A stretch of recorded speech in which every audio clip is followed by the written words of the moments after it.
fait un brainstorm. Donc, on a écrit toutes nos idées là. Notre concept principal. Nos ingénieurs travaillent fort ici. Le défi structural, c'est une équipe multidisciplinaire qui travaille avec les architectes qui vont développer les concepts et avec les ingénieurs aussi qui doivent concevoir et déterminer les dimensions, les pièces que ça va prendre pour être en mesure que ça soit construisable à la fin. J'adore l'énergie que ça véhicule de venir dans des compétitions comme ça.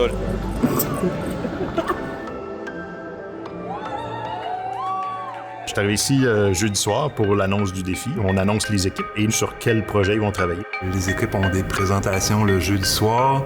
Le vendredi matin, ils ont d'autres conférences. Ils reviennent ensemble le vendredi matin vers 11h. Commence la conception par équipe. Dans les concours comme ça, les concours universitaires de façon générale, souvent les étudiants qui sont là, c'est des étudiants qui ont de la drive. Les étudiants qui font le choix de s'inscrire, c'est souvent les plus crinqués de leur année. Ça fait des bons ingénieurs ou des bons architectes plus tard. Quand on est expert invité au défi ALU, c'est vraiment le fun pour le recrutement. On peut voir déjà la petite étincelle dans l'œil de certains étudiants. Ce que j'aime beaucoup de l'événement, c'est que c'est vraiment un contexte qui est réaliste pour les jeunes. C'est-à-dire qu'en peu de temps, ils doivent produire un projet avec un livrable à la fin, formé avec des équipes multidisciplinaires. Dans le fond, cette année, le défi à réaliser, les étudiants doivent concevoir une structure de toiture pour recouvrir une patinoire de hockey extérieure. Tout ça, c'est en partenariat avec la MRC du Valier du Richelieu. Eux, c'est vraiment, ils ont identifié un besoin pour leur aire de patinoire. On le sait, avec les changements climatiques, maintenant, les patinoires extérieures, c'est extrêmement difficile à entretenir. Il y a de la pluie pendant tout l'hiver, donc les municipalités sont toujours en train de les refaire, là. C'est le fun pour les étudiants parce que c'est du concret sur quoi ils travaillent. Donc, au début, moi, mon rôle, ça va être vraiment de les faire parler puis de leur demander, bon, c'est quoi votre concept? C'est quoi votre idée de départ? C'est quoi l'étincelle? On se promène d'une équipe à l'autre, on parle avec les étudiants, souvent on va les orienter, on va les conseiller sur les approches qu'ils devraient prendre. T'aimes trop cette slide-là. À ce moment-là, tu enlevez-la. Enlevez-la. Mets la première avec les deux photos. Pour calculer les propriétés, mais si c'est déjà dans une table, tu te causes pas la tête, tu prends la valeur. Mets ton platelage par-dessus, qu'est-ce qui va arriver? L'eau va tomber ici, elle va juste glisser là. Fait que, parle pas de l'avantage d'utiliser l'aluminium, mais parle de l'avantage de l'aluminium pour votre projet à vous. C'est ça, ouais, je pense ça. Pour le matériau aluminium, c'est pas notre premier réflexe d'utiliser l'aluminium comme matériau de structure, alors qu'on devrait l'utiliser beaucoup plus parce que structurellement, c'est un matériau qui a des grandes qualités, c'est moins lourd que l'acier, ça a une capacité portante vraiment intéressante. Dans le fond, les étudiants prennent conscience que on peut l'utiliser au même titre que tous les autres. Pas nécessairement tout seul, on peut le mixer avec du bois, de l'acier, du béton, mais chaque matériau a sa place, puis on peut faire des beaux projets là, en intégrant tout ça ensemble. Je trouve ça toujours impressionnant quand même, la quantité de travail, puis la qualité des projets qui sortent en si peu de temps.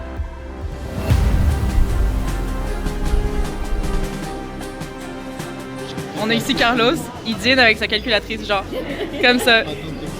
Alors, on a trouvé une utilisation innovante du tableau. Faire une maquette. Là, les étudiants doivent déposer dans 28 minutes. Là, le stress est pas mal à son apogée. Donc là, je le sens, là, la tension monte pas mal. J'ai hâte de voir au dépôt. C'est la dernière fois qu'on va voir pour mettre la pression, puis c'est that's it. C'est parti? Oui, c'est parti. Oh my God! Comment ça va, les gars? Lâchez pas! C'est stressant. Tac, tic, tac. 9 minutes. Les clés sont prêtes. 1 minute! Il reste 1 minute. Go! Terminé! Ouais, go! C'est pas pour moi. Une fois que les étudiants déposent à 18h, là, ça fait comme... Enfin, le stress, il tombe momentanément.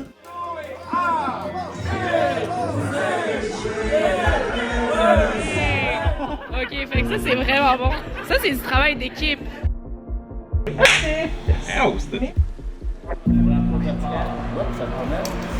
Attention, je vais le voir. 1, 2, 3, yes, c'est bon.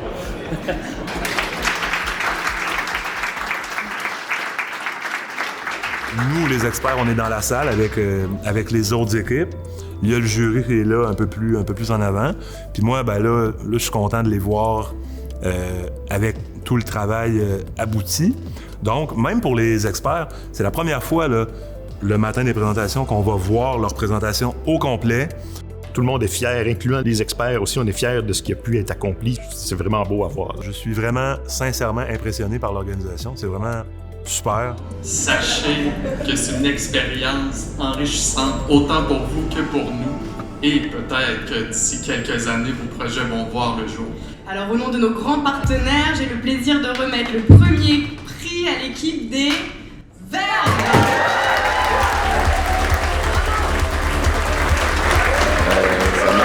Surexcité.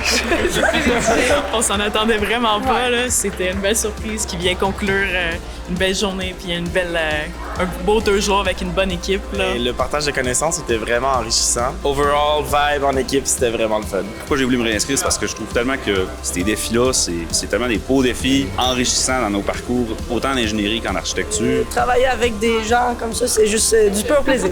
Oui. Je veux dire aux étudiants à côté, regarde, c'est ton projet, tu l'as fait. Peut-être qu'un jour, tu vas pouvoir y toucher. Yeah!